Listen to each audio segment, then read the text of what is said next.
I got love for you, man. You know what I'm saying? What are we talking about? You know, I'm not here to start any trouble. I'm only going to say nice things about you from now on. I think you're handsome, and I think you're a wonderful host. I'm fat and I'm overweight. Just don't say anything silly. I was waiting for you to say that. I'm not laughing about it. You think this is funny? I take it serious. You know, I don't want y'all to take anything out of context that I'm saying. He's very funny. He likes to joke around a lot. As a personality and as an entertainer, yes. This is going to be really quick. I'm not taking any questions. Go ahead and get comfortable. I'm going to talk for a little bit. You're listening to Cabbie Presents, the podcast.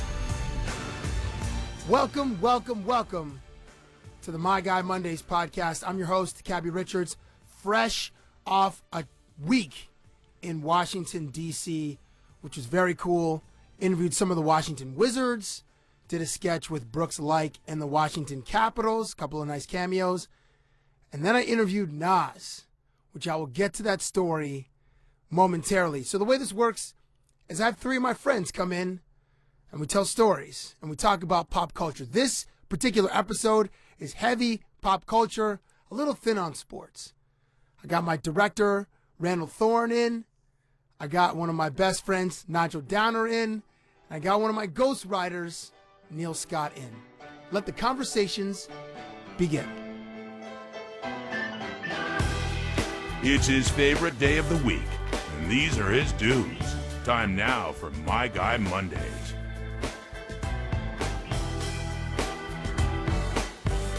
Back in the leadoff chair, this is My Guy Mondays, and I'm in studio with Randall Thorne, a.k.a. directed by RT on Twitter, all one word. Gia. Welcome back, sir. Thank you, man.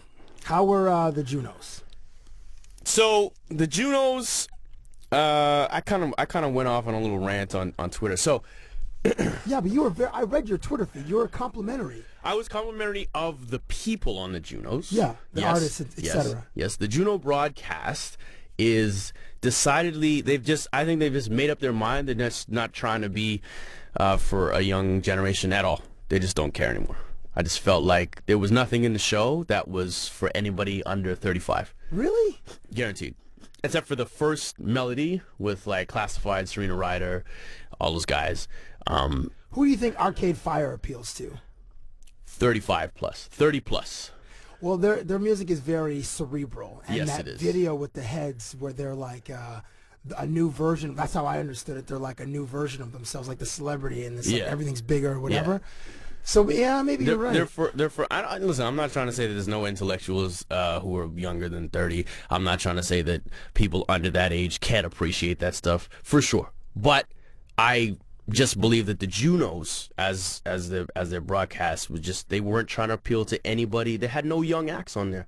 All the music in general that a lot of young people would listen to. Except for Tegan and Sarah. Tegan and Sarah, notwithstanding. However, they are not really a young group. They're a good group. But that one pop single they have, Closer, I think, appeals. It's very pop sounding. And sure it is. I'm sure 12-year-old girls all over the country are singing that song. Sure it is. Or yes. humming along with that song. Yeah. I'll give you them a little, but that's just the extent of how far they reached out. They didn't have, they give away all their awards that would generally appeal to a younger demographic the night before. They give away the hip hop award, they give away the pop award, they give away the dance music award, all on the night before. So it's like, all I'm trying to say is, if you're the Junos and you want to draw in new young viewers, you're not doing your job. That's all I'm saying. If you want to be the intellectual, you want to be the Hall of Fame awards, great. The Kennedy Center honors, right? Then sure, go ahead. Give Blue Rodeo. They need another trophy. Give it to them. Shout out to Jim Cuddy. I mean? For those who are listening and they're hearing RT's voice for the first time, RT is a music video director and very soon filmmaker. Can we just get one of your? Can you just make a movie soon, please? You know what the thing is, man? It takes. If you know anybody who has like a money tree planted, because I've been trying to plant it for a long time. But you know me, I don't have a green thumb. Everything dies whenever I grow. Yeah, I killed bamboo the other day. Oh. So my point is it was hard to kill. Actually, you know what? This actually just, I don't know if I told you this. This actually just happened. So for the past year or so, I've been trying to make a steady little push to do some different things. and we got nominated for our live show, which was on Much Music last year at the CSAs this year. So Live was a 30-minute TV, like TV movie for an artist named Sean Desmond, a Canadian artist up here. And you know, and then I did a little bit of work with the Degrassi people over the years. I've done a few commercials for them and stuff like that. And I just got the call this week. I'm going to be directing. Yeah, buddy. yes, Yeah, that's buddy. amazing. Yeah, buddy. Yeah, buddy. Oh, sick. So That's amazing. So yeah, man. Oh, great news, man. Yeah, man. Great news. I have a bottle of Moet in my fridge. We will enjoy, not today, 'cause today's Monday. That would be quite alcoholic of it. No, Moet Mondays. Moet Mondays. I have Moet Mondays. We could do that. Moet Mondays indeed. So we're when does that making moves. when We're does that making start? That is in April, the end of April. So you'll be doing one episode of Degrassi. Yes, I'll be. Is doing it two. Degrassi? It's not. It's just called Degrassi. Yeah. Which is on. Yes. Is it on? Out here, it's on MTV. And what is it on in the US? Nickelodeon. Teen Nick. Teen Nick. Teen Nick. Yeah. Degrassi of, I suppose, Drake fame. Aubrey Graham back then. Yes. fame. Yes. Young Ob. Okay, so I was just in. Shout out to how. Okay, before I move on to telling my Nas story, your boy Classified. Yes. When he was on camera at the Junos. Yes. How many? Can you guesstimate how many cocktails he consumed before appearing on camera for the live broadcast at 9 p.m. Eastern? You know what's funny? So like he definitely probably about 23 because they can drink out there in the East Coast. They can drink right. He is from Halifax, yeah. from the 902, and Yeah. it's a lifestyle. Yeah. So I mean, you know, and you know what? I mean, the way that he described it to me, he's like, "Hey man, I'm gonna be hosting John." I was like, "What? That's crazy." He's like, "Yeah." I was like, "So what? Do they got you to do some bits and stuff?" He's like, "No, man. I'm on tour, like literally up until the day of." So we told him that, and we just thought we wouldn't be able to do it. And they're like, "No, still come." So he's like, "Okay."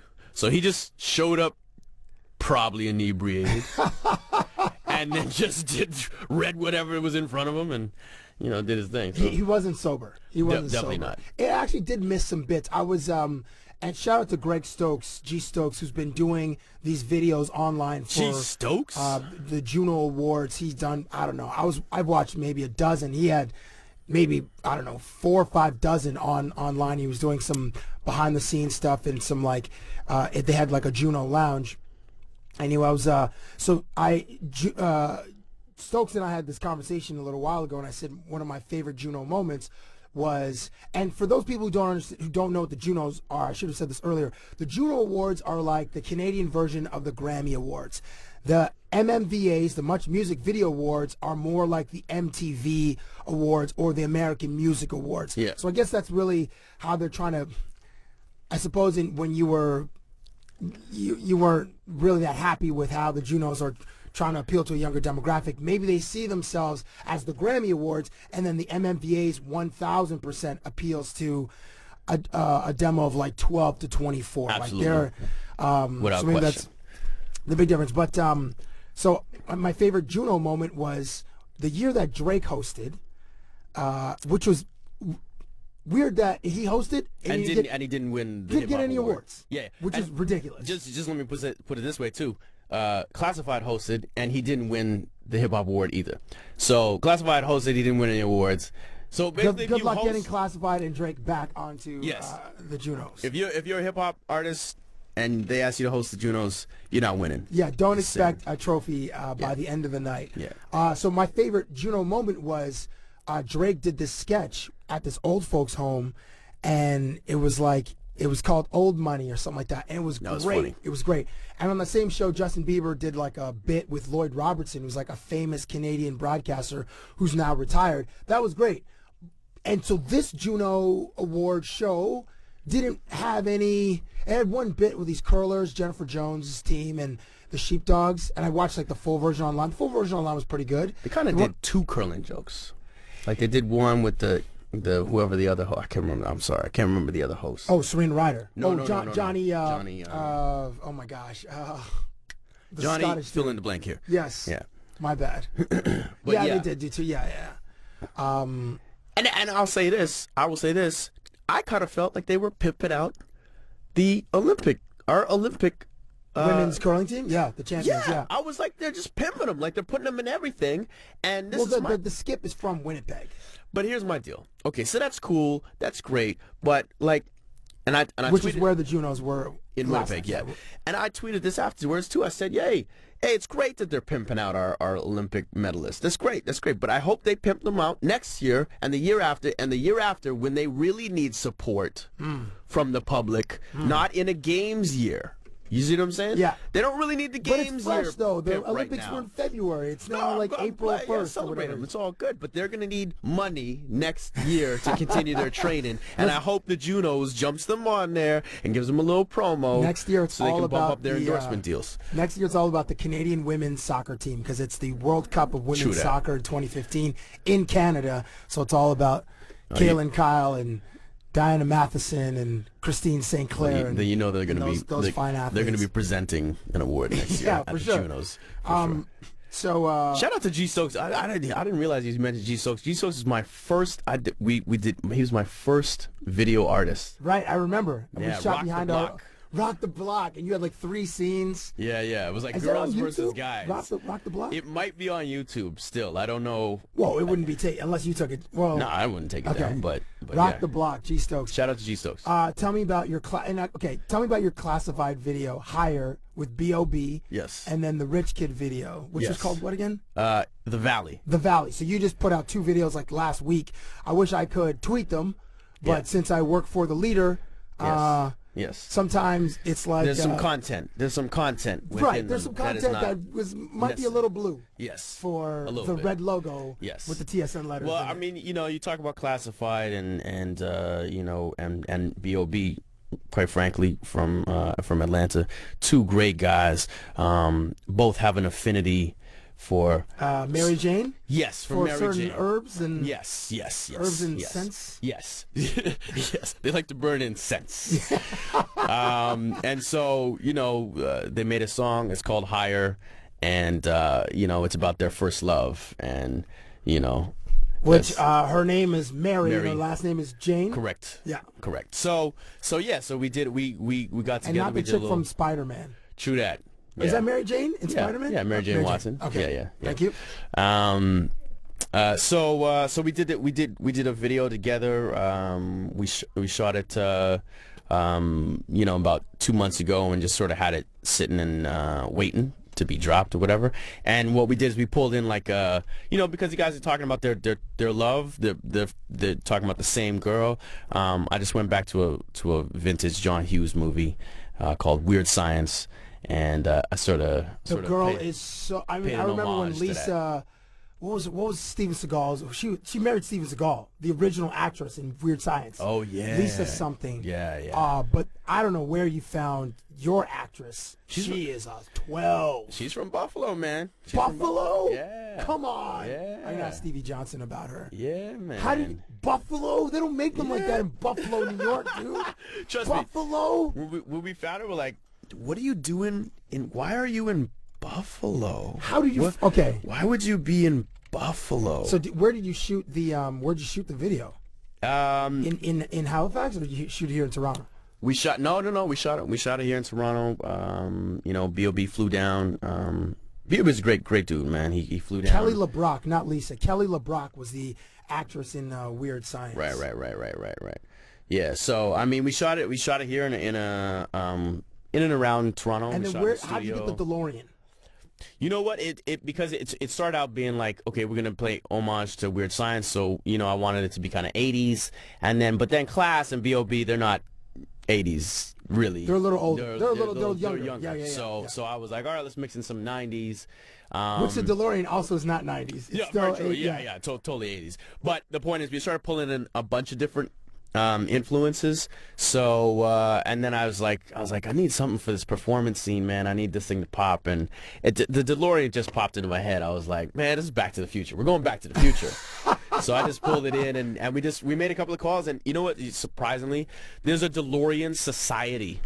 Actually? Yeah. Wow. Where dudes get DeLoreans and they pimp them out and make them make them basically look like the DeLorean from Back to the Future. So So yeah, so and that was video is called Higher, and Higher. it's classified featuring B.O.B.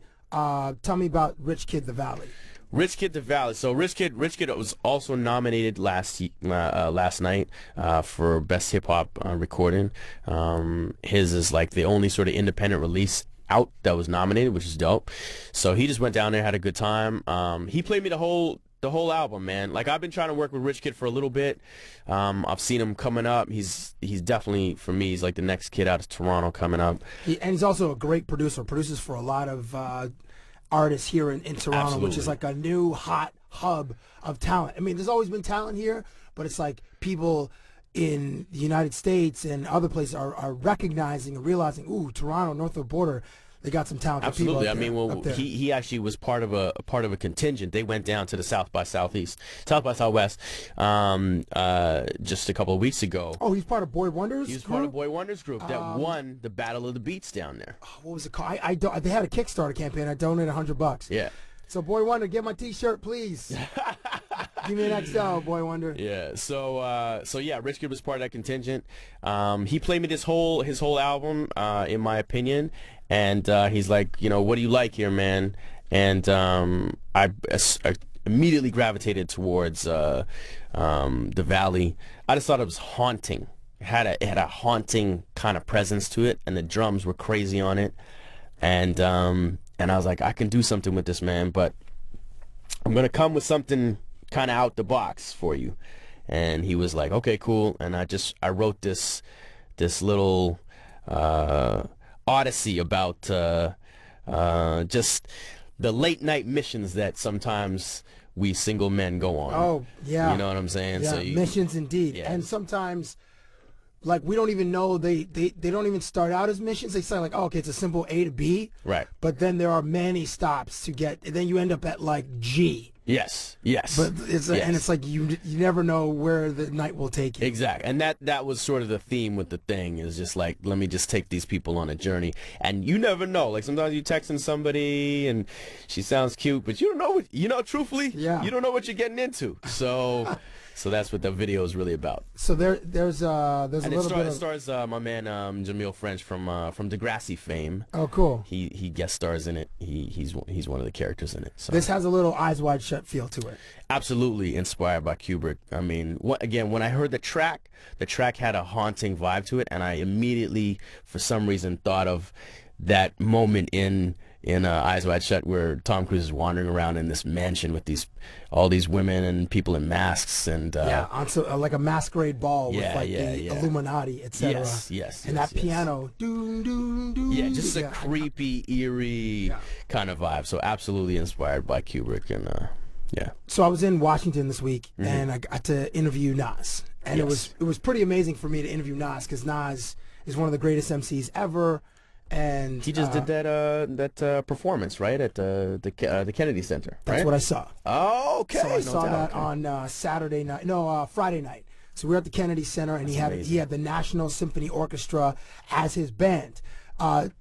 Jay-Z did something similar at Carnegie Hall, and Nas, it was cool to see him like just be absorbed in the moment, but also like recognize how cool the moment was for him. You could see it like it just kind of washed over him. So Illmatic, released in '94, has 9 tracks. So for every intro to each one of those songs, there was a little orchestration, which made it feel very cinematic before it got into the beat, whether it was Represent or whether it was One Love or whether it was It's Yours. And It's Yours got the biggest response from the audience. He also mixed in a couple of his hitters, like If I Rule the World, not Street Dreams, The Message. What else did he mix in there? I Can, which was also a big one for the audience. It was just cool. What about Ain't Hard to Tell? Yeah, sorry, It Ain't Hard to Tell. Yeah, there was also, It Ain't Hard to Tell had the biggest response from Illmatic. Yeah. And it was like, my man D, my producer Dave Cricks and I went to the show, and afterwards Dave was like, these are like the same people that would have been at this concert 20 years ago. It's just that we've all grown up now. Wow, that's crazy. So everybody's dressed nice. You going from like t-shirts to tuxedos. Right. There's some dudes wearing baseball caps, but it's just a refined crowd, and it's really cool. Okay, so this is the story I want to tell about Nas. So the next day I interview Nas, and it's It's going well. And I have a new most awkward moment ever. Okay. Here So we when go. people say like, so what's the most awkward ever? Did any of you ever go sideways? Okay. This is the new moment. Okay.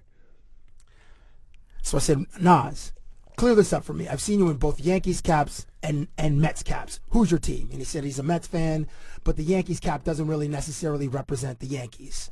And I said, you know, it was harder for me to find photos of you smiling than it was with you with a Yankees cap because they're rare. He wears them out, but and he goes, I'm smiling right now. And he smiled where maybe the bottom of his front teeth just were exposed a little bit.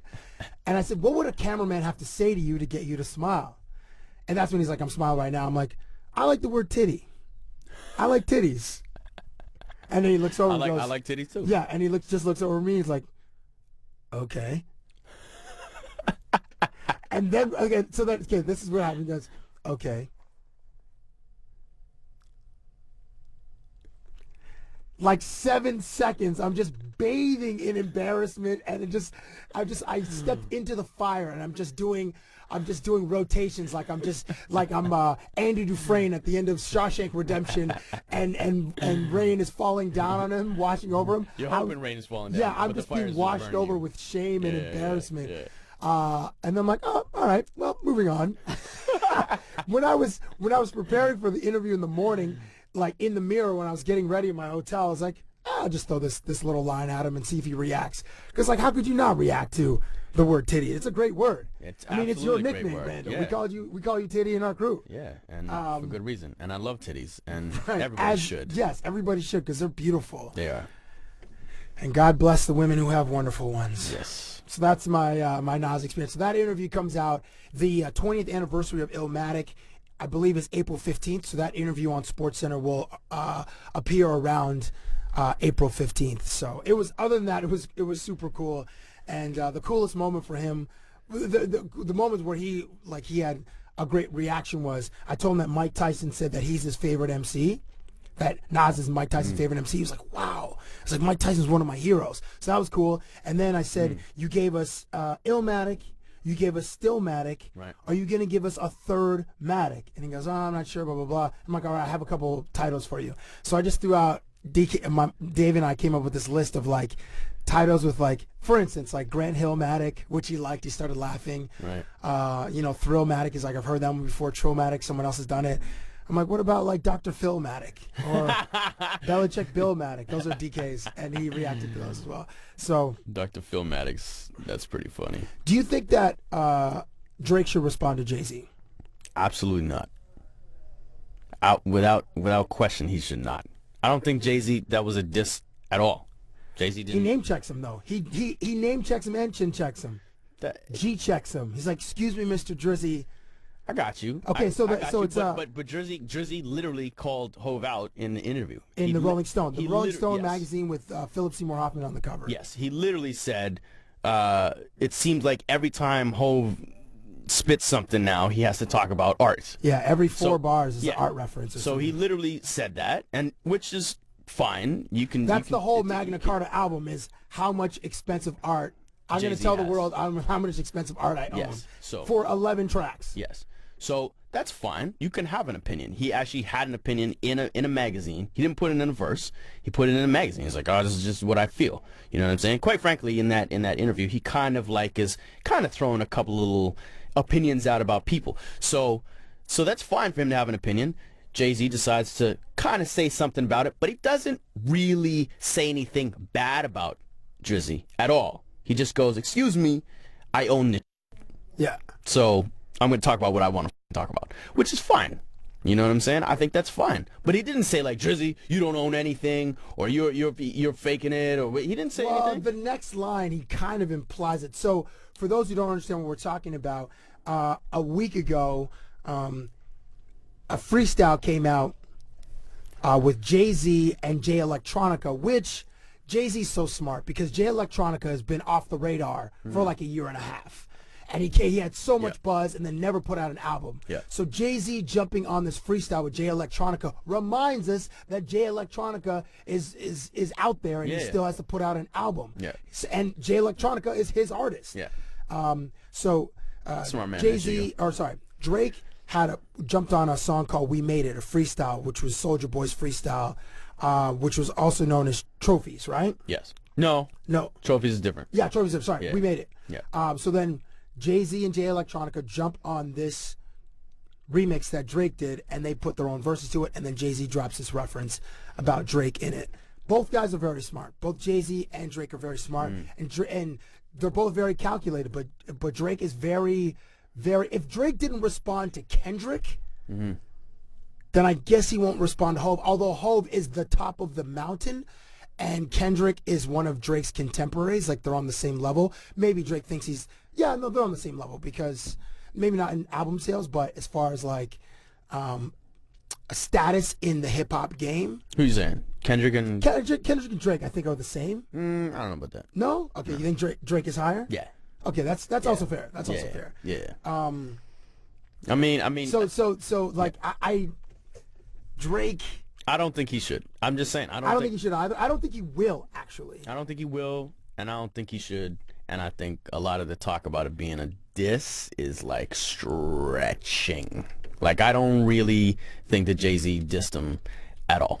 He just justified what he says, which is fine. And then I understand the next couple of verses were about people faking gun talk, but Jay-Z doesn't really talk Jay-Z gun doesn't talk talk. gun stuff. So I don't really think that he needs to respond. The only reason that Jay-Z would possibly respond is like absolutely if he just decides he wants to get into a little battle of words with Jay-Z on some like for promotion or something like that. That's the only reason that he would.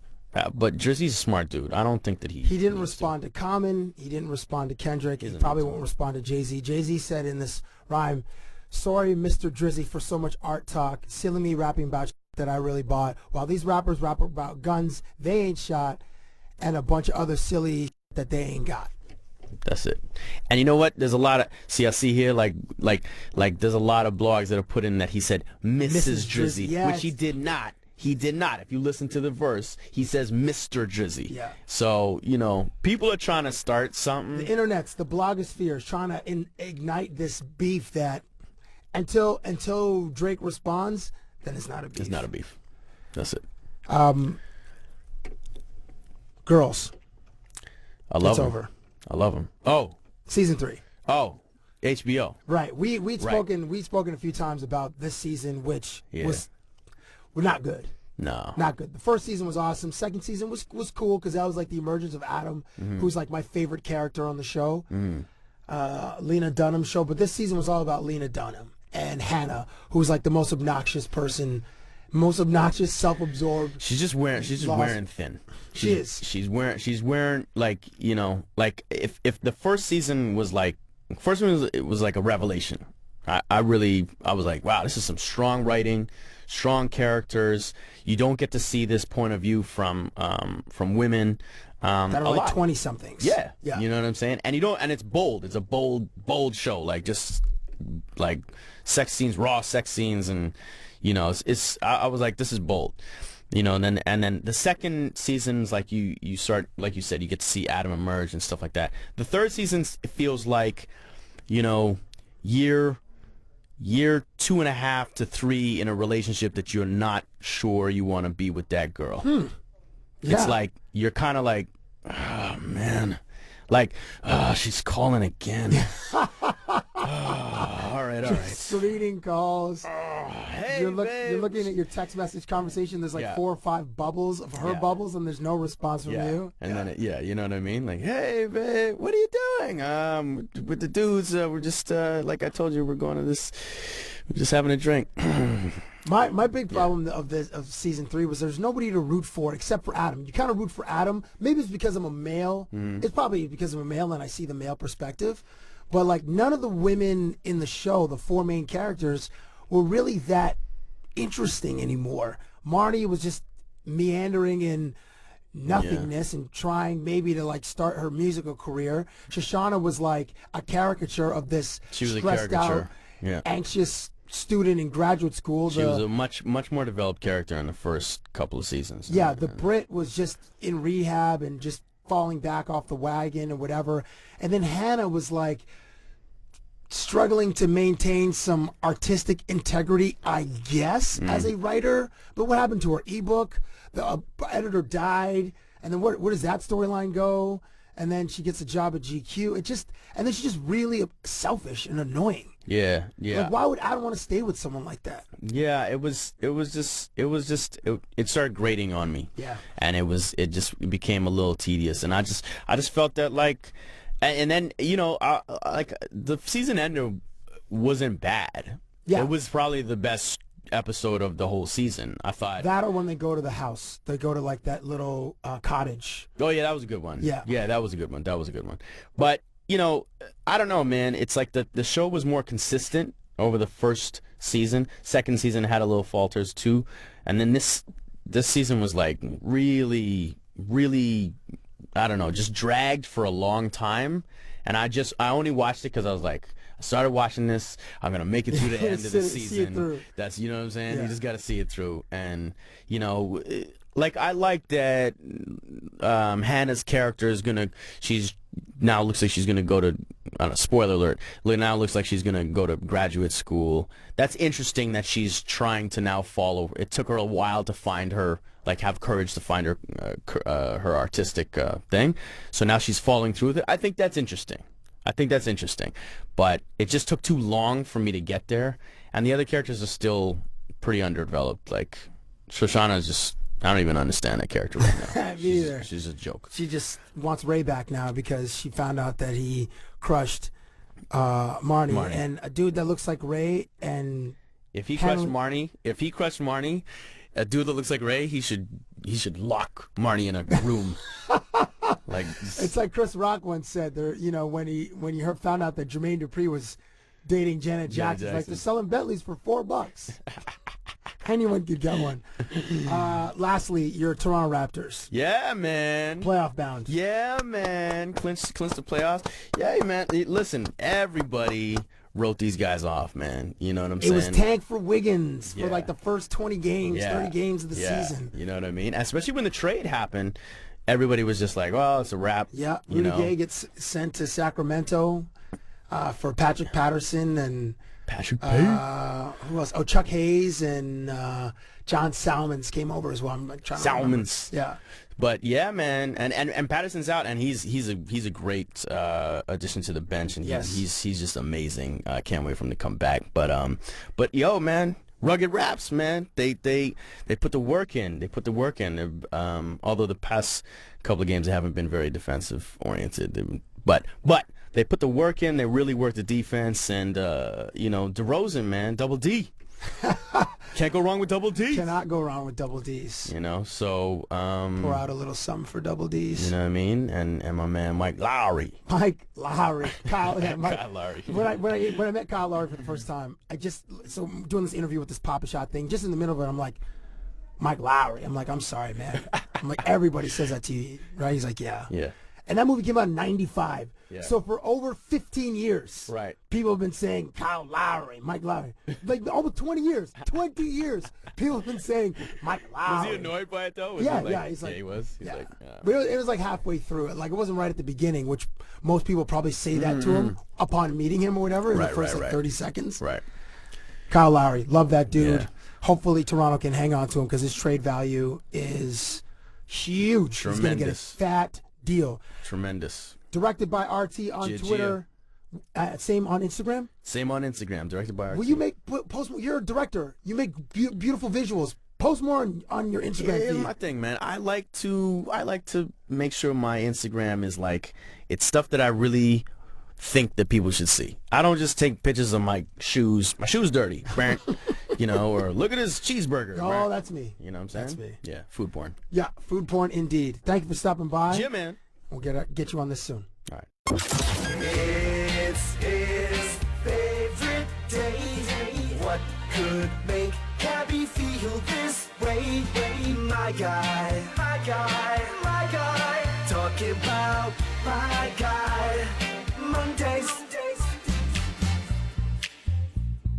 Back in the seat to my left on My Guy Mondays, Nigel Downer has returned. Yeah, what up? The prodigal son has returned. Yeah, I'm back, son. I'm back. Just what's the rest of Jump Around? just like the prodigal son, I return. Yeah, I think that's right. Someone's get burned. I don't. If you want to jam with a shotgun. Yeah. Oh yeah. If you come to battle, bring a shotgun. That's right. Because if you do, I will do it with you to the death. Yeah, like you know how it goes. House of Pain. Jump around. Yep. On Twitter and Instagram. Oh wait, it's different. Twitter, it's at Nigel Downer. That's right. Instagram is at _ Nigel Downer. No, at Nigel _ Downer.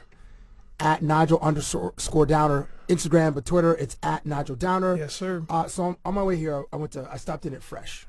Nice. Okay. Fresh is like has the monopoly on how the public has fully bought organic, this whole organic movement. I go in there, instead of getting a slice of pizza, which is what I really wanted, I'm like, let me try to make a healthier choice.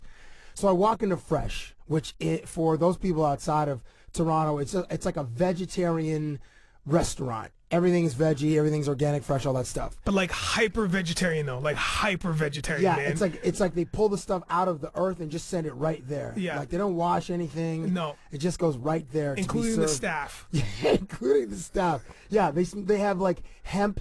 Like they wear the clothes that you make from the earth. Yeah, they're organic. They're all organic. But shout out to Fresh because I got a couple people that work there. So, so stuffing it Fresh. It's jammed. Okay, it's packed, and I just want to get a juice. I want to get like a smoothie or whatever, and the ratio. It's like it's one of those spots that if you're like a single guy, and if there's a Fresh in your city in like a big market or whatever, that's the spot you need to check on the regular. Okay, there's like yoga class and there's Fresh. Yeah. Because the ratio was like 90-10. I saw babies in there. I saw like two women or two mothers, I suppose, with babies, and that's all the dudes in there were on like dates. It was like a brunch date or like a post-workout date, which is actually a very strategic move. Very, it's very smart. So you've been to Fresh? I have multiple times. Why?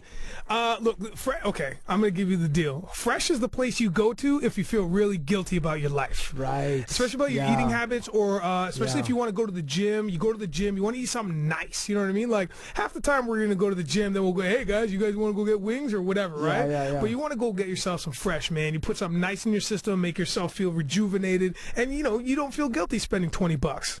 Yeah, exactly. The smoothie was like $8. Yeah, it's crazy. It's crazy. I I only bought this one particular smoothie just because one of the ingredients was kale. Yeah. So I've been brainwashed too. I've been brainwashed. I'm like, kale. I like broccoli, but I'm not gonna have broccoli in a drink. So I'm like, kale, but it had like strawberries, had all these other things that I know and I enjoy. But kale is like punishment. It's like eating a handful of grass. Yeah.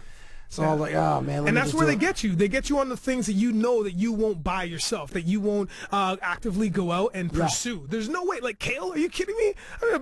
Look, I'm an athletic, sporty-looking dude, but there's no way you're gonna catch me in the grocery store just like checking out leaves of kale, just kind of comparing them. You know what I mean? Yeah. Oh man, I was, and I really just wanted. After this, I'll probably just go get the pizza. I really just wanted the pizza. I was like, let me just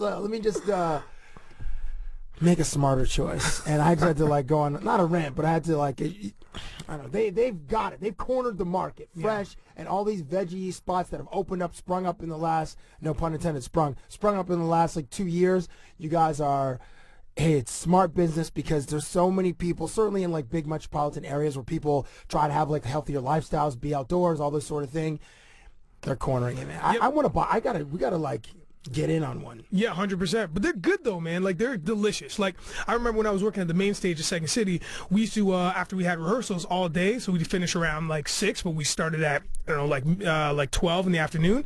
I want to feel good about my choices because I felt like complete garbage. I wasn't sure if I was funny anymore. We'd all go get Fresh, and I'd stretch that out like one of their bowls, because they have different types of bowls that you can get. I would stretch that meal out for like 2-3 days, son. What? Because you get so much food? Because you get so much food with Fresh, yeah. So it's great. It's really great. So wait, you're just like brown rice, friggin' soya beans? Yeah, but brown rice, soya beans, coconut, dragon fruit, a real dragon. Like they put in all kinds of crazy stuff that you would never have. I get dragon sweat. It's super organic. Yeah. To borrow a line from Ron James, uranium, also organic.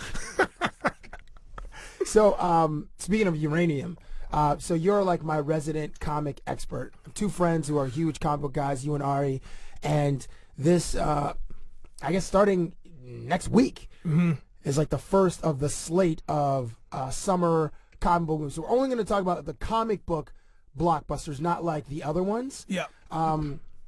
So I'm going to just quickly outline this list, and you tell me if there's one you won't see, and then tell me the one you are the most excited to see. Okay, so April 4th, Captain America. Yes. May 2nd, Spider-Man 2. May 23rd, X-Men Days of Future Past. Which you have to explain to me, because I don't really understand how Professor X died, and then he's in this movie. Okay. June 27th, Transformers. Is it 4 or 5? This one technically would be 4. Technically 4. Yeah. August 1st, Guardians of the Galaxy, which you tried to explain to me once. August 8th, Teenage Mutant Ninja Turtles. Yeah. And August 22nd, Sin City Part 2. Right. Okay, so let's do this. Let's go with the most current in terms of the trailer. The teaser just dropped for Teenage Mutant Ninja Turtles. It just dropped. Okay. Have you seen it? I've seen it. Okay, so check it out. It created a bit of a stir online. Like, people were like... A huge stir, dude. Dude, lots of mine. Let me tell you Why? this. If you haven't seen it right now, I'm going to tell you exactly what it is in 2 seconds, all right? Transformers, but green. That's it. It literally is the same thing. Because Michael Bay produced it, but this is the thing. I was listening to another dude rant about this, that even though he didn't direct it, it's still 100% Michael Bay flavor. It's still flavored. There's a lot of flare lights. Like, it could have been J.J. Abrams for all we know. You know what I mean? A lot of flares. It definitely has his aesthetic. Like, that kind of his visual style. A lot of slow-mo, camera rotating. You know what I mean? So we get the full effect. And then when, like, there's impacts in slow motion, so you can see, like, the million particles of debris. Yeah. Why did this cause a stir online when the Teenage Mutant Ninja Turtles teaser came out? Okay, so before the teaser dropped, the big stir was the reimagining of the Turtles. So I guess what had come out first was that the Turtles were going to be an alien race that were on Earth. So that was like the big thing, that you can't mess with the lore, man. You just can't really mess with it that far. So they're aliens, the Turtles? Well, no, in they're not. In the comic book? Not even. No, that's the thing. That's what caused so much commotion. This one now, I believe what the stir is for the current reimagining of this story is that Shredder, who is the main villain, and Splinter, who is the sensei, right, to the Turtles, they have a different dynamic in this one. So they're not like so much rivals as business partners, and they kind of come up with from what we've gathered from what little they've given us, they come up with the ooze that creates the Turtles. That's what it looks like. And also Shredder is not of Asian descent at all. So in the comic book, Shredder was like a giant rat. Not Shredder, Splinter. The father figure to the Turtles was like a mutated rat. Yeah, originally he was a sensei though, right? So he was a martial artist, and then he became mutated into a rat. But that's a different iteration as well, because because there's a couple different tellings, and in one, I believe in the original, I don't believe he's a rat. Shredder was like this. He looked like a samurai, like that kind of outfit with these giant like spikes on him and stuff. He does have that classic samurai look where he's got the big, the big helmet, which is pretty badass. His colors were like silver and purple, and he led the Foot Clan, which was his crew, right? His crew of guys that would go down, and that's another thing, that the Foot Clan is now. They look like. Man, you know what they look like? They look like guys who are following, Bane in Dark Knight Rises. Like, they look like a bunch of dudes that have guns and like another comic book reference. Another comic book reference. Yeah, you guys are welcome. Okay, so I'm on IMDb, and so the interesting thing is Megan Fox, who had a huge falling out with Michael Bay after the second Transformers movie. That's right. Is the female lead in this one. Yeah. So that's another thing. Is she? Oh, William Fichtner is Shredder. Yeah, that guy's been in a ton of movies. Exactly. Great character actor. Yeah. So is she the right person for this April O'Neil? Like, I kind of feel like we wanted to have somebody that we didn't know. Because Megan Fox, we know Megan Fox, right? Yeah. And those shots, all the shots that you see in the teaser are the exact same ones pulled from Transformers. I just feel like they just CGI'd a yellow jacket on. Yeah, lifted those shots and just put a friggin' yellow jacket on. Because there's all that, like, her looking up, like, kind of cloudy-eyed and misty-faced or whatever. Are you excited for this one, and will you spend the $12 or $14 to see this one? I will see this. So, yes, I'm excited. I will see this one on a Tuesday. So I will get a little bit of a discount on that. Okay. Here in Canada, we have, I don't know if this is true in the United States, but in Canada on Tuesdays, that's like, it used to be half price, but it's a discounted day to go to the movies. Cineplex came up with a way to, like, hey man, nobody's coming to see the movies on the weekday, so Tuesdays, and Kentucky Fried Chicken also. Yep, that's right. So, Tuesdays. I will make Don't two do stops. it. Don't. Wait, Don't. what? Don't. I'll make two stops. Don't do The it. first stop's gonna be at the dollar store. grab myself a blue Gatorade, maybe some plantain chips. That'll run me about $3, and then I'll go to KFC. Come on. What? Okay. I asked you not to do it. I had to go there. Stop promoting the stereotype. So on the list of those comic book movies, is there a comic movie that you don't have an interest in? Captain America, Spider-Man 2, X-Men, Transformers 4, Guardians of the Galaxy, and Sin City 2. I think Sin City is probably the one that I'm least interested in. That's surprising to me. Why are you least excited to see Sin City, which is based on those Frank Miller graphic novels? Yep. I think what it is a time thing for me. It just until I see some more stuff, because the production of that movie like really stumbled for a long time. Like we actually should have had that already. I can't remember. The first one came out in like 07 or 08? I want to say 07. I think you're right with 07. 05. 05. Wow. So it's been almost 10 years since the first Sin City came out. Yeah. So I mean, when I see some more stuff, like I might actually be, I might be reinvested in it. But right now, it's definitely not on my list that I gotta see. So Robert Rodriguez and Frank Miller himself is also listed as a director of this one. Jessica Alba, Mickey Rourke, Rosario Dawson. Mickey Rourke had a great cast. Bruce Willis is in it. Joseph Gordon-Levitt. It's got a great cast. Yeah, man, they brought everybody back Mickey too. Rourke. So it's great. Lady Gaga's in this one. Guys, she got nothing else to do. Jeremy Piven, Ray Liotta, Christopher Lloyd. Wow, this is a Dennis Haysbert. Shout out to President Palmer from the Jack Bauer from 24. 24. I just call it Jack Bauer. I was just thinking about Jessica Alba.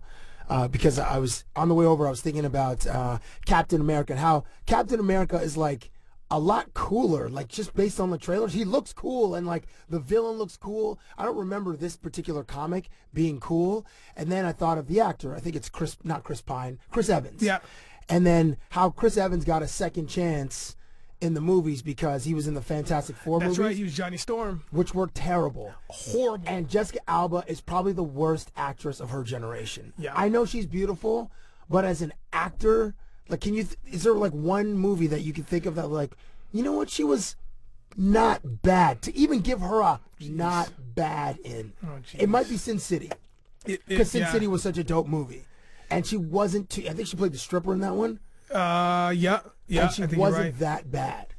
But and then your guy Ryan Reynolds, who has not been given another chance to be a superhero. Actually, he was in the Green Lantern. He's in Green Lantern. Sorry, yeah, and he was a lead in Green Lantern, which it was horrible. And then he was also in Blade. He was he was in Blade 3. Yeah. And then he was in R.I.P.D., which was the Men in Black part. It was basically Men in Black Part 4. Right, yes, absolutely. And lest we not forget, he was in the Wolverine, I believe, right? Oh, yeah, as he was Gambit? Deadpool. No, Deadpool. Which is a great character. He was Deadpool. Which is what he was supposed to kind of carry on that torch, but it never happened, never materialized. Okay, Wolverine. Can you explain to me the X-Men movie, like Days of Future? What's happening? So Days of Future Past is a storyline. I want to say that was in like the late 70s, maybe early 80s.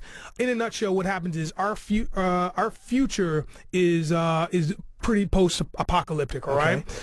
So the X-Men of our present get in touch with the ones from the future and then have to go into the past to change things for the present that will obviously affect the future. So it's going to be like some butterfly effect type 100%. Yeah. So once you start messing with time travel, like I guess you have to just let the suspension of disbelief, what a tongue twister, and just go with it. Yeah. So wait, so Professor X is dead though. In the third one, Brett Ratner screwed up the X-Men movies, and I'm going to have Sean Ashmore on this podcast. He plays Iceman to explain that because he's in all the X-Men movies. So Professor X gets killed by the Phoenix. Yeah, let me tell you something about comics. All right. Number one rule of comics: nobody ever dies. That's the number one rule of comics. I don't care when guess they it die, makes sense. because they always come back, man. Like characters that have died in like, even before we were born, like characters, if they've died, they'll bring them back for a next generation. So nobody ever dies. Remember that storyline where Batman died? Remember that? Mm-hmm. Yeah. Remember that storyline? No, it was Superman. Superman died too. Yeah. And Batman died too. They all come back, man. Bane broke his back. Is that how he died? No.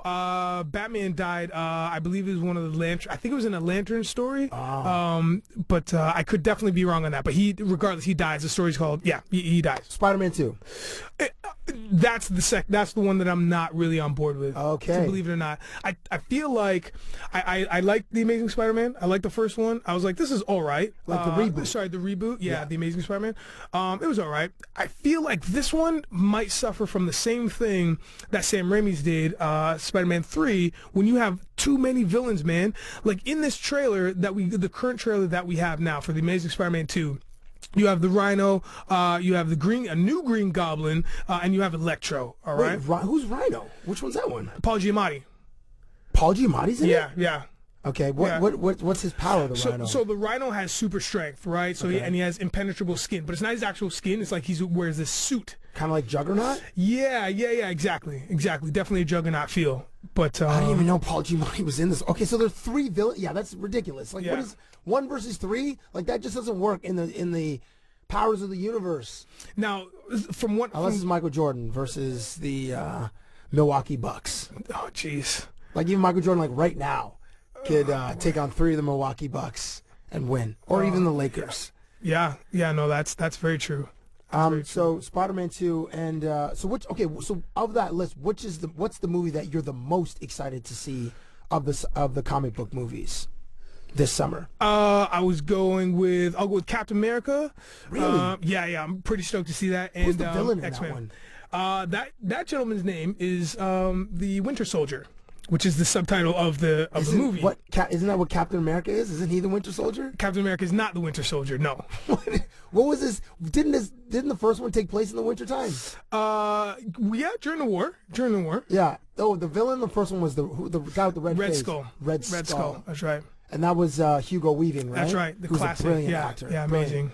Remember the 5th of September? No, the 5th of November? Yeah. 5th of November? Yeah, let's go with November. I think it's November. Shout out to V for Vendetta. Okay, so the what's the Winter Soldier's power? Okay, so spoiler alert. I'm going to say this right now. Spoiler alert, because from going forward, like I'm going to tell you. Yeah, fast forward. I'm going to tell you who this is. The Winter Soldier is actually Bucky. Bucky was Captain America's sidekick, much like Batman to Robin or Robin to Batman, right? Okay. So in the movie, in Captain America, we see this Bucky character fall off of a train towards the very end of the movie. So what happens is the communist government, the Russians, they find his body, and then they do some super soldier testing to him. And so then they have their own version of Captain America. They call him the Winter Soldier. Okay. So he's this really intense spy for the Russians. And so now he comes back and he tries to own Captain America because he's pissed. He got a vendetta, right? So it's like real life United States versus Russia, like what's going on in the Ukraine and everything like that. That's Putin it right versus now. Obama. Perfect timing. Yeah. And Putin right now is not wearing a shirt. No. And he's doing push-ups, but like he's inverted. And he's on a cliff. And he's doing vertical push-ups. I guess being as though you are an artist, you're a visual artist. Yeah. And you take great photos on Instagram. Drake's got the 4th or 5th annual OVO Fest, which happens Caravana Weekend here in Toronto. So Caravana Weekend is this huge Caribbean festival. There's a giant parade. There's like 1 million people that come to watch the parade. It's been going on for about 30 years in Toronto. There's so many different Caribbean cultures in this city, this melting pot of a city. And Drake has this festival sort of like the Sunday and the Monday of this particular weekend. So the provincial government gave the OVO Fest, the organizers, a grant of $300,000 to stage this event, which there's a basketball tournament, there's a panel, a music panel, and then there's obviously the 2 shows. The first show being headlined by Outkast, and the second show being outlined by Drake himself. You okay with the $300,000 grant given to OVO Fest? This is a little fact check. This is the 5th This is The fifth, excuse Yep, me, yeah, yep, no thank you. problem. Am I okay with this? I'm very conflicted. Very conflicted. Just from the information that I've read and taken in about this whole thing. I mean, this guy is literally tossing money, right? Like, he's just literally figuratively tossing money. He did. At a strip club in Charlotte. Right. Came in with a box of 50,000 in ones. Yeah. Okay. And then Ontario government was like, yeah, we're definitely going to give you $300,000. I understand why they're doing it. It makes a lot of sense because we got to, man. I feel like we're just pumping a little bit too much into our homegrown talent here, into one specific artist. Okay. You know what I mean? I feel like, and another thing to tag on to this whole controversy is that the Toronto International Jazz Festival initially got denied their application for any amount of dollars from the Ontario government. Right. So it's like, okay, cool. So now, one, what is priority? Or two, what else do we want to promote here? Like, who do we want to give this cash to, man?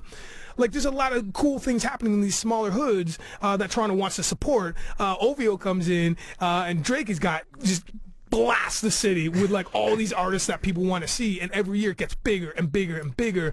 How much are they bringing in? Like, does he actually need support from our provincial government? That's what I want to ask. Does he need the support? Does he need it? I suppose if they applied for it, it's like free money. Like, yeah. And apparently, I read this article on Billboard that his last one, by some box office score or whatever, generated $1 million at the box office. The fourth one, which had Kanye was a surprise closer. They had Puffy and Mace and had a bunch of artists. Like, Drake has just absolutely spoiled the city with this OVO Fest because he's got these giants in hip hop coming to Toronto to perform. Eminem, Jay-Z, Lil Wayne, Nicki Minaj, to name a few. Like, it's impressive. It's very impressive. But you know what's not impressive is that if I go to a Raptors game and if I'm getting a nice black gold foiled OVO t-shirt, that shit's in large or extra large. You got mad money. Make some sizes and throw them out proper. If Ontario is giving you money, throw us some shirts that fit, man. Throw us some shirts that fit. I'm medium, bro. Medium. Hook us up. That's what the money should be going to. So it's the medium t-shirts, the small and medium t-shirts? To the people with smaller framed, all right? Not everybody's going to the Raptors games that are wearing double XL, you know what I mean? Toronto's got some big people.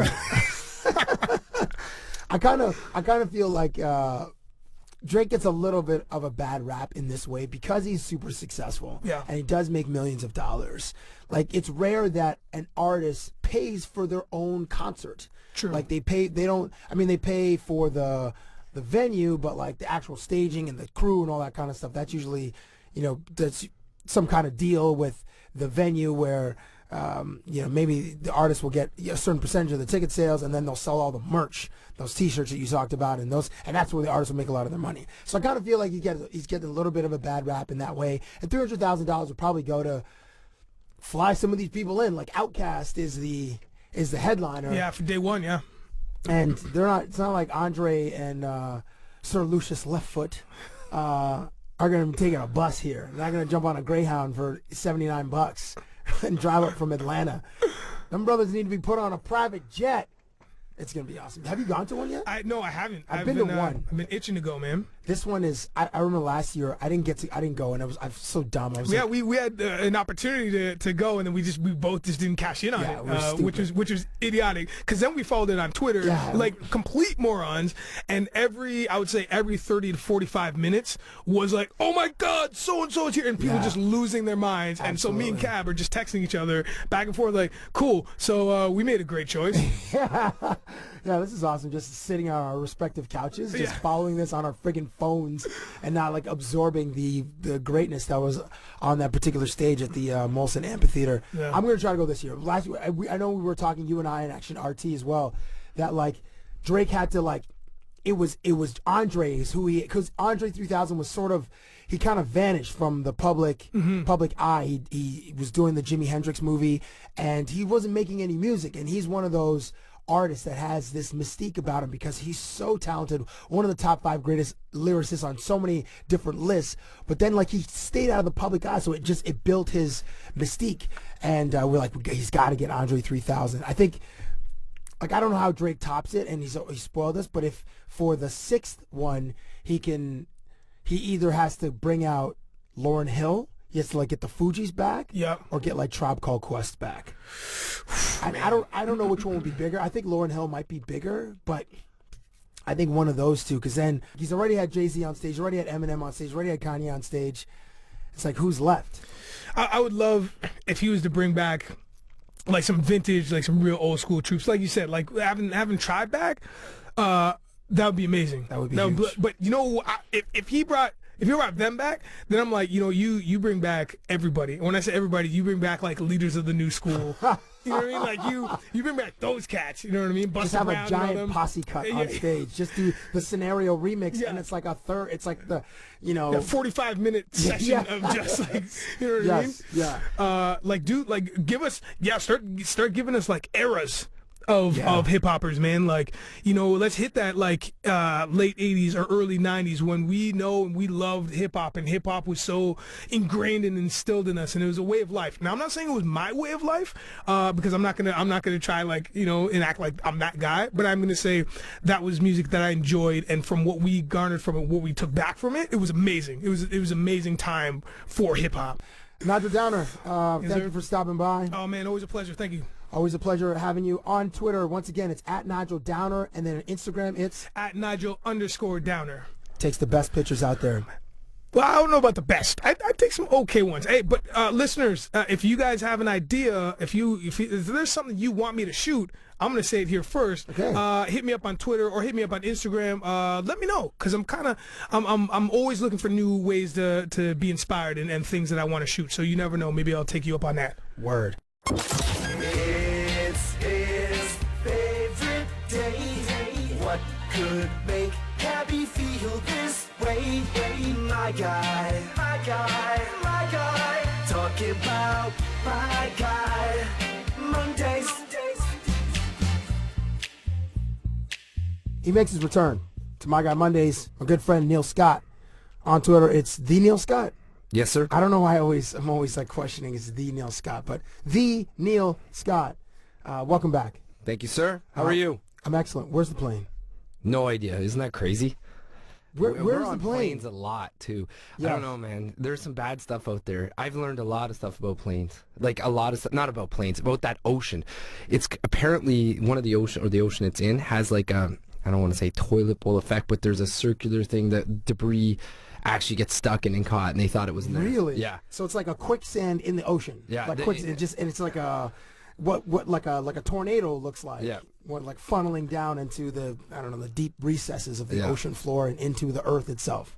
It's what are we on, like the 25th day or 27th? Something like that. It's been March almost 8th? a month Yeah. since the It's 200 outrageous, plus. eh? Did you know that planes have times where they lose if they go far? And we travel lots of places. I never knew this. They have times where they actually say, "Okay, goodbye." They're going to lose radio contact for a small part of time. No, I didn't know that. Yeah. Like when they're going like through like mountains and stuff, I imagine. No, I guess it's like going over the water for a long period of time or something like that. I don't know. Like, please, this is not scientific fact, but I'm shocked right now that no one's found it. So the Australians today or this weekend have helped out. So there's 8 boats going, and it takes 3 to 4 days to get there to have this thing that can find the black box. So, and that's what they're trying to locate, the black box, to figure out what the last moments of this flight were because that will reveal have the data and I'll have the conversation from the cockpit, all that kind of stuff. I've heard one theory that there was like a fire on the plane, and then they had to turn off a bunch of systems, including maybe the tracking beacon or whatever, and that's why it just all of a sudden went radio silent. And then, you know, the crew or the pilots, they tried to, I don't know, help this situation, and then the plane, you know, veered off course tremendously, and then it was floating, and then it died. Yeah, but I think the Malaysian government's been, they came out and said, I think they've said it's crashed, but there's no evidence right now. Like I'm assuming it's a crash, but nobody's seen it. I think it's crashed. I mean, it's somewhere in the bottom of the Indian Ocean. Yeah, and so the boat, honestly, they say they can only find it 20,000 is their scope, feet down. Oh, and there's wow. one part of wherever they're looking now that it's like 19,000, but it's like mud at the bottom and everything. So even then, they're not sure. Oh my gosh! And it's unbelievable the media attention this is getting, right? Like CNN, obviously, because a plane disappeared. Like it's 2014, stuff just doesn't disappear anymore. We have so many satellites, so many ways to track us humans. Everywhere we're going, we're being recorded. We record ourselves on our phones. There are cameras, closed circuit cameras everywhere. Our cell phones are like our homing beacons. Yeah. You know, it tracks our, you know, the websites, our browsers track everywhere we go online. Like, we're so traceable. Yeah. But then yet a 777, or I can't remember the type of the plane that is, but Flight 370, that vanished. Yeah, it's crazy, and it's going to cause so many conspiracy theories. Like, they're going to go mental. Littered online. Dude, I was just in Washington, D.C. for a week, and talk about being surveyed. Like, I just felt a little uncomfortable. Being like, if I was a criminal, I'd never go to Washington, D.C. Because, you know, you just feel like this is where the President of the United States lives and sleeps, and his family. Like, there's nowhere where I'm going. Every time I went to a Starbucks, I went for a jog around the Capitol building and then down through the mall, which is like just I don't know what the length of the mall is, but around the Washington Monument, around the Lincoln Monument, and the Jefferson Monument. The Jefferson one is the one Ben Franklin. Yeah. That's the forgotten one. Mm-hmm. Nobody goes out to see Ben Franklin. But anyway, as I was jogging, I was like, right now there's probably like 7 drones above, 15,000 feet above me. I'm telling you, yeah. You're talking about, you bring up like conspiracy theories, and there I am, right there. You're like, feeding the beast.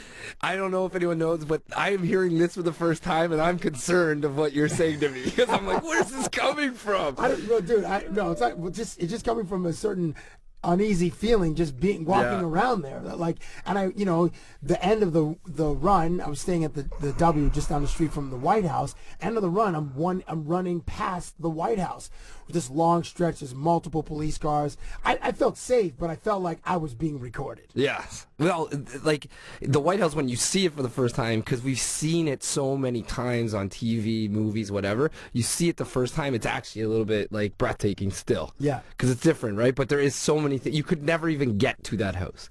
No, I mean, obviously the iron gates and all that stuff. Everything else is, they have... I mean, I found out they have snipers on the roof at all time. Yeah, I think so. Yeah. So if anyone even like tries to run and jump and stuff, then like it's a that, wrap. Yeah, you're just getting sniped. I don't. Yeah, I can't imagine anyone Shout thinking out that. Shout out to Olympus Has Fallen. That's like a pretty good. Have you seen that one? With No.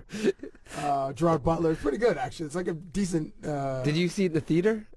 I did not. Okay, because if you did, I'd have to go with you and tell you the 30-40 minutes in the middle where you fall asleep. That's usually the role that I play. Oddly enough, it's taken me about 8 viewings to get through it, because I've fallen asleep a bunch of times. Like, let me just finish this movie. I'm on like the last 30 minutes. And you make up your own plot. That's always killer. We fell asleep one movie. I forget what it was. It was the one where Woody Harrelson was a cop. Right? Yeah, and he totally made up a whole new plot. I'm like, that is nothing. Like, I sat through this. And now you're telling me what happened. I was like, nobody reps for Rampart. Rampart was the predecessor to True Detective. Were you on True Detective? True Detective. And did you watch since we're talking the way off base, the Kevin Spacey one, the House of Cards? House of Cards, is that what it's called, or House of Lies? House of Lies is Don Cheadle. Oh yeah, that's a good show. House of Cards is Kevin Spacey. I just watched that season 2. Season 2. So that's when you talk about that. That is. Oh, you've been crushing out shows. Netflix. I'm telling you. I gotta get on House of Cards. I'm not on it yet. House of Lies, 100% on it. House of Cards, I haven't jumped in yet. Yeah, I'm coming off of that Don Cheadle show now. It's just getting a little too much for me. But the Spacey one was good. Very good.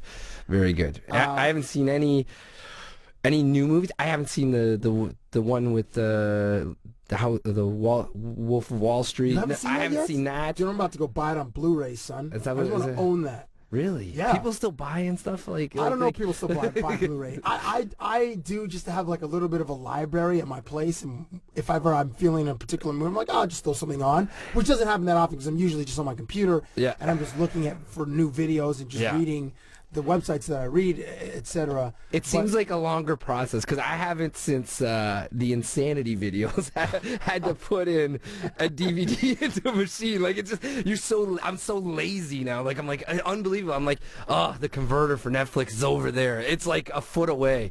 Now it's like gotta get up, get the DVD out, put it in, change the setting. You know how you gotta do stuff. Now you just click this button. I can't get lazier. It's unbelievable. Today, come in here. Should I cab? Should I walk? Should I? And then I'm in a taxi. I live 10 minutes away. It's nice. It's a gorgeous day. Yeah. So I don't know what the segue is for this, but have you seen Lindsay Lohan's list? Yes. By the way, I saw her interview on Oprah. I don't know if it's new or whatever, if that's old. I think it's old. She is a disaster. Lohan. Lindsay, she's seen better days. Like, she looks and just it's not going well for her. It's not going to end well for her. She's partied. She's partied in her lifetime. Yes, she is weathered. Like, if you lived in a tanning bed for like, and I enjoy a good tan, she just has a look on her, and that list. Which I don't know if it's true or not. It's just a great story, though. Yeah, I don't know how that's verifiable, but whatever. They have their sources at these hotels or whatever.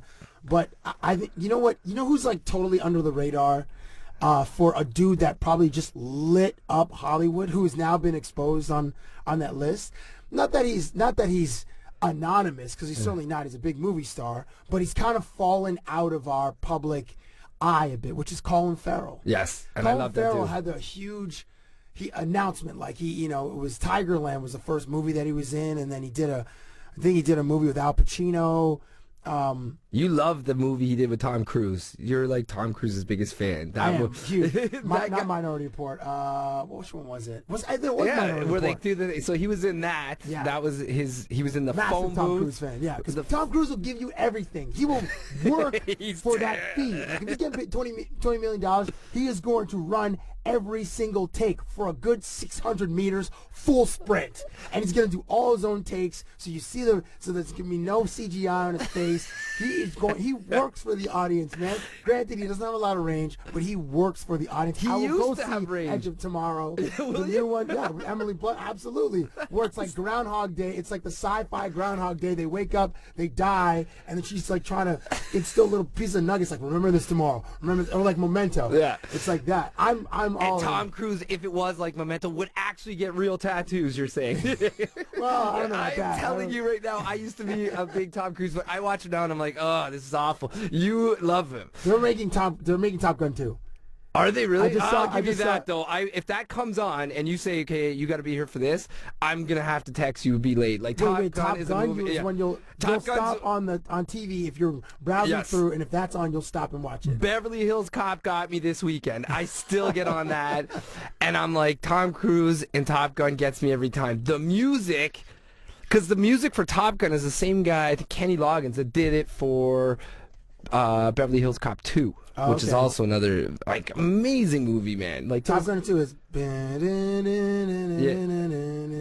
and then it's Kenny Loggins, Danger Zone. Remember all the songs? And then it's like he literally watched the movie. Kevin Bacon. What was the Kevin Bacon one? Footloose? Isn't that Kenny Loggins? Yes, Kenny Loggins is. If he came to, he's the kind of guy that would go to like Casino-rama. I'd be like, yeah, I would go. Would you? There's a few shows I'd be like this is one I always tell. If there's a Hall & Oates somewhere, I would go see Hall & Oates, because every time their songs come on, I'm like, this is a good song. I'm singing it, and it's terrible. What's the? And you know what they all had back then? Kiss. What was that one? Your Kiss is on my list. Yeah. Your kiss. I don't even know what the other guy did. Remember the other guy? Like, is it Daryl Hall and I don't know, John Oates or John something? Oates, I don't know. I don't even know who's Hall & Oates. Like, I'm not a fan like that, but I'd be like, yeah, if someone said, hey, they're playing at the mall, I'd be like, yeah, go check that out. I would check that out. So Lindsay Lohan's list. Oh, Colin Farrell. So he's sober now. That's the thing, though. There's a movie he did, and I'm hoping everyone's seen it. It was brilliant. In Bruges. I knew you. Unbelievable how good that was. The other guy's amazing too. I love that other Irish actor. Yeah, he was in. He actually did a great movie with Don Cheadle where he played an Irish cop. Yes, the guard. The guard. Brilliant Great movie.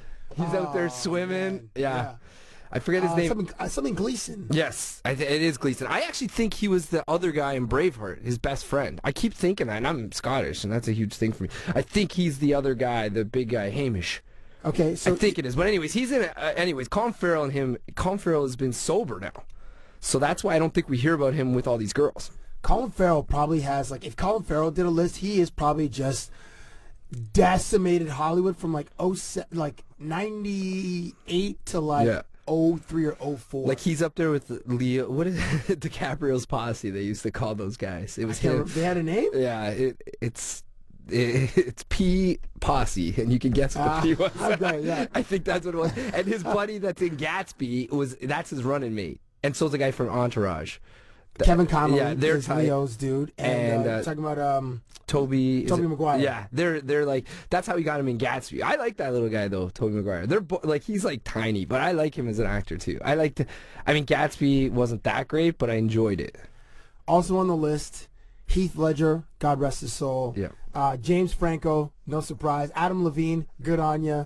Garrett Hedlund, I don't know who that is.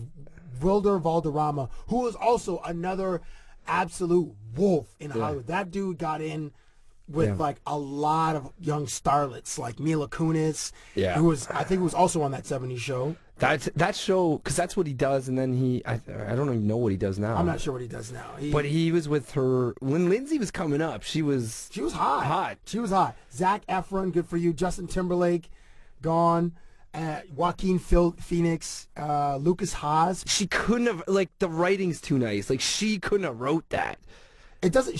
The penmanship doesn't look like a typical female's penmanship, but. I mean, who cares? I mean, it's a great, like, even the picture of it, I enjoy watching. I mean, and then who are the redacted names, though? Like, why are these names, like, blurred out? They're not famous. And then two of those people you named, I don't even know, so I don't even know how they made the list. Like, the last two guys. You think that's what it is? They're not famous, or they're trying to protect them? Yeah, because then they could probably sue. We could say it's like me or you or anyone could be on that list. I want to be on there. That would be pretty cool. Yeah, we're the ones blocked out because no one knows me. Yeah, exactly. That's it. I saw this movie with Lindsay Lohan called The Canyons, or Canyon, recently. When I was in Washington, it was on Showtime or something, and I watched the whole movie. And Paul Schrader, who wrote Taxi Driver and Raging Bull, maybe, was like this great writer in the late 70s. Like he was like, he wrote a few Scorsese movies, which Robert De Niro played the lead. And this movie is about, I guess, it's a satire about like the Hollywood system, like the casting couch and like slimy producers and like these, these young hopefuls that come to Hollywood from Kansas and Ohio and Iowa and that sort of thing. If it's a satire, then it was not bad. But if it was just a movie to be digested straight up, it was horrendous. This isn't the one where she did the movie with the porno star. Yeah, that's one. Yeah, that's one. Oh my God. And she's topless in it. And there's this great article written. I can't remember if it was in GQ or Esquire. Probably not GQ. Maybe like Esquire or Details, where this writer was like had access to Lindsay Lohan for a few days, and she didn't show up one of the days. She was super late the other day. She had a relapse. Yeah. It was just a nightmare to deal with. But that's the porno guy, that James Dean guy, outacted her. Like, that's what one of the jokes was, because and that's what she is now. I don't know. I just caught that Oprah thing, and I didn't know if it was, and it caught me because I don't watch the Oprah channel, but for some reason, the way Oprah talked about it with her, she went and sat down with her, and Oprah was so kind, and then but still had the drop the hammer. Like, if you're gonna keep missing this and not showing up, let's just cancel the whole thing. And she's like that, and I was like, wow, Oprah can talk to anybody. Like, after watching that, she's just a powerful woman. And then I guess she's still on the rail, like she's still off the rails, I think, right? I'm not sure where she's at now. She kind of needs Quentin Tarantino to intervene to give her another bump up, like Travolta. Like he did for Travolta, like he did for Pam Grier, like he did for Uma Thurman in Kill Bill. Yeah. He's done that a few times. I don't know, the last two, I don't know if he's given anybody sort of a I don't know if they can go, though. Like, if she acts like she still has issues with something, like drugs or alcohol. That's the signs, right? Like, not to be an expert, and I don't watch TMZ, but that seems like blowing stuff off, not being accountable, always having these weird stories pop up, right? Actually, I don't think she could hang with Tarantino, because he doesn't tolerate, like, even at the table read, if you don't come, like, with your character kind of flushed out, or if you're not taking notes, or he's like brutal. He's fired actors at the table read, and the table read it's the first time all the actors in the movie read their lines all together in one place. So the director and the writer and the producers, they just want to hear how it sounds. But he's fired actors in that room because either they didn't come with their lines memorized, or they weren't taking notes or something. So Lindsay Lohan can't hang with QT. But she needs something more, else you're going to see her on, like, Celebrity Big Brother or Celebrity. Like, that's where she's going. Like, she's down that path. Dr. Drew. The Dr. Drew Show. Celebrity Rehab. Is that still on? Celebrity Rehab? Is it Dr. Drew? Dr. Drew, yeah, I think. The big, tall, white guy, the bald head, the American guy? I thought that was... No, that's Dr. Phil. Oh, Dr. Phil, yeah. Dr. Drew is like, he wears glasses, blue eyes. He's a good-looking dude. Sure, he just... And he tries to get them cleaned up? Yeah. When's that Celebrity on? Rehab. I think it was on like VH1 or something like that. Really? Have you seen the... I know this comedian is near and dear to your heart. Have you seen the Ricky Gervais Audi commercials? Yes. How many is there right now? I think there's 4. Yeah, okay, so I think I've saw 3. The kid one... Awesome. Like, the and kid in the his backseat face, with the iPod? his face, Reading he mean can sell it. tweets? Yeah, and then they cut away, and she says, "Do you want me to read more?" And he does that quick thing where he does, "Go ahead," like he really doesn't, but he says it so well. I love that guy. I think his stand-up's brilliant. I mean, I haven't given his new show much of a chance because it's a acquired taste, the Derek Show where he plays like the slow guy. But I've always been. I mean, I just love. He's a writer. He started in he was late starter. He was broke. But he kills it, man. Like his face, and it's just him and this girl, right? I mean, they probably did this in 2 takes. Yeah. Okay, I'm gonna play some of it right now. Little twerp that doesn't even come from here. That fang-faced wimp, Gervais, should keep his big mouth to himself and stay unfunny in his own stupid country. Loser. Uncle Ricky. Yeah? What does all this mean? It means I'm doing something right. Oh, do you want to hear more? Do I? Ricky is a pig-nosed troll. That's great. You know he doesn't want to, but he's so sarcastic, eh? He does have a great laugh too. I do like his laugh. It's part of his charm. I like him. I needed it. Like, I liked extras. I love The Office, the British one and the American one, and he needs a movie. So I don't know. I'm not a Muppet fan, but he's in that. I'm like, maybe I'd check that out. The latest one or the previous one? I think it's the one out right now. It's him. He's in it with all those stars. Muppets. Is it Muppets Take Manhattan or something? I don't know. No, not Manhattan. I think it's the Muppet movie that he Muppets actually, Most Wanted. Yeah, and they like that one. I might give a chance to see because that's one thing he needs is a movie.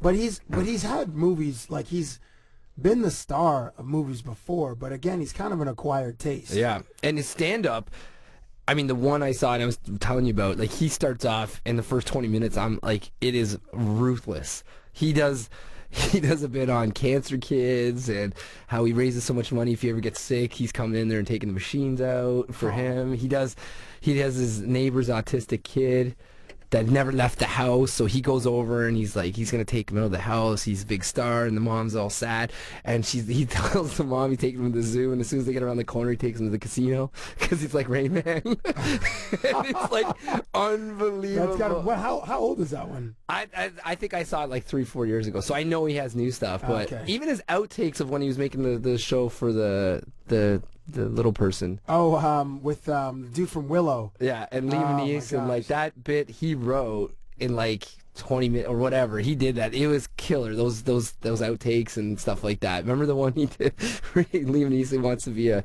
comedian, an actor. Yeah, comic actor. And he wants to keep telling him that he goes to the doctor and he died. He has AIDS, and Ricky's like, you can't say that. It's not funny. And they did it, and they can't stop laughing when he's doing it, right? So. That show was called Life's Too Short. I think that got cut too, right? I think so. Yeah. It was. Johnny Depp had a great. Oh, you died at that part. Oh my gosh! When he puts him in the toilet, they make him dance around. Johnny Depp is. I don't know if this is too inside baseball. You can find these clips on YouTube, I'm sure. Yeah. Life's Too Short. Ricky Gervais. Did you like the? Okay, just quickly on the stand-up comedy tip. Have you seen the Chris D'Elia white comic Black Male? No, but we did watch when we went to the Bahamas. Yeah. Neil Brennan is women and black dudes. Yeah, that was strong. And then the next day we get on the plane, and I told the whole plane. I thought it was just us. That's how we all feel, the white guys. Remember I said that to you guys? I go, what he's saying is how we feel sometimes. We're scared of a lot of things, how to say it. About talking to your black friends. Yeah. There's like 2 ways you talk to. Yeah. There's one way you talk to your white friends, another way you talk to your black friends. Neil Brennan says, with his white friends, he could be aggressive and like, oh, this is bullshit. And then with the black friends, he's like, now Malik, you're being a little aggressive. We got to go to HR. We got to have a discussion with this. Yeah, and then I had to watch Not had to. That's when and then I watched 12 Years the Slave on the plane after. That's a tough one to watch on the plane. It is, and it is very hard to watch. And I was saying to you guys, like, it's a brilliant movie, but I don't know if you can watch it twice. Like, it's so powerful that you're almost like, it doesn't have that. I guess they weren't looking for rewatchability, but I mean, a lot of those like period pieces, whether it's like The Color Purple was the same. Color Purple, or if it's Schindler's List. I mean, those you could like own them because you want them to be in your library, but you're not like. You have to be in a particular mood to watch those again because it's not like my Shawshank or Top Gun or Shawshank. How are things for your Toronto Maple Leafs? Not good. Not my Leafs. The cities. It's the worst thing about it is when the Leafs are in the playoffs. Whether you're a fan or not, and you live in Toronto. It's amazing for the city. The weather's getting better. Bars are packed. People are excited, and everyone's a fan.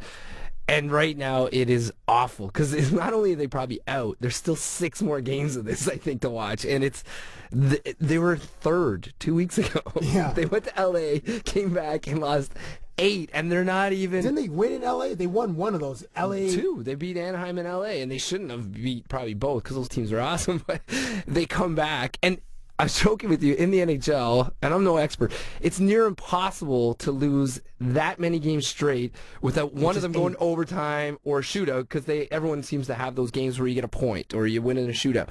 They're losing them in regulation, right. like straight up, 8 straight. The city, you can tell everyone's just and bars are, because they rely on that business for 2 weeks, right, in April. This is a good time of year. This is my 2 favorite times of the year, and I never tell, because everyone's like, oh, it must be summer. Of course, summer it doesn't even count.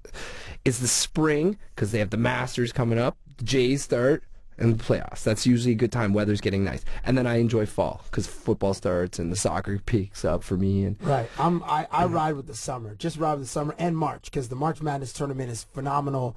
It's the best tournament in sports, hands down. I mean, World Cup is pretty legit, but it's not as quick. The March Madness, you go. World Cup is a full month. March Madness is, I guess it's but the first couple, the first 4 days is mental. Yeah. So here's the thing. I'm ranting about this. So do you remember back we were in school and we do brackets and you do pools? This is my first year. I didn't go in a March Madness pool. Okay, which is religious for me. I enjoy a wager now and then. Right. Okay. So I didn't do it, and everybody, remember back then you'd have a sheet, one of your buddies would run it, or you'd go in with someone's work, something like that, and it was kind of like a cool thing that we did. Not guys just like it was a sport thing. Now everybody's in it. My mom has a March bracket. Really? Like, at work they have bracket, and I'm like, it's driving me nuts. Like now people are talking to me, oh, you're watching the bracket? I'm almost going to win. I'm like, you're not even caring about the game anymore, right? Like it's like fantasy football for us. You just care about your bracket, yeah. But the basketball has been amazing for Canadians. Yeah, but it's amazing though. We never had Canadians to cheer on, right? It was like UNLV against Duke or Michigan or those powerhouses. It was like Jamal McGlory at Kentucky, the one year they won in '98. There are very few, but now this year was like 24. Like whoa, and there's more exposure for those Canadian athletes. Yeah, Canadian basketball it's going the right way. And healthy for 2016. There's we had put together a legit team. There's obviously some qualifiers that have to be done this summer, and then next year. But the talent that's come out of Toronto, and it's very promising. Is this because of Vince? Is that 100%? Yeah, really? Vince made basketball cool in Canada. Vince Carter. Because Damon doesn't get any shout out. Because Damon Sotomayor had a good couple years for us. When was the last time you saw a cool point guard? What point guard made basketball cool? Oh, the guy from the Clippers. I love that guy. Chris Paul. Yeah. But it's because of Chris Paul. It's because of what he does with Blake Griffin. It was because of DeAndre Jordan. I enjoy a good point guard. If you're 12 years old. Duncan with Tracy McGrady it just took off. And 2 playoffs, right? They won 1 round. They're going to the playoffs. Do you know the Raptors? Listen to me dropping facts here, and they're probably wrong, but never won a 7-game series in the playoffs. Right, because they beat the Knicks. Detroit Pistons. Oh, the Knicks in 5. And then they went and played Philly and lost in 7 when Vince went to get his degree from North Carolina. Yeah, which he could have done the following year. Yeah, it's not the end of the world. But so you're going to a Raptor playoff game? I will attend a Raptors playoff game. I am going to. Yes. That building, the Air Canada Center, is unlike very few in the NBA. It is so loud. The cheering is so intense. Top it is 5. A great atmosphere for basketball. Louder than the Leafs by far. Yes. Easily. Neil Scott, Thank you for stopping by on My Guy Mondays. To follow his adventures on Twitter, which he doesn't tweet that much, but now that golf is back and Tiger might do some in the Masters if he's going to compete. You know, his back is messed up and he has other ailments. It's at the Neil Scott on Twitter. Thank you again for stopping by. Thank you, sir. Thank you for listening to Cabbie Presents, the podcast.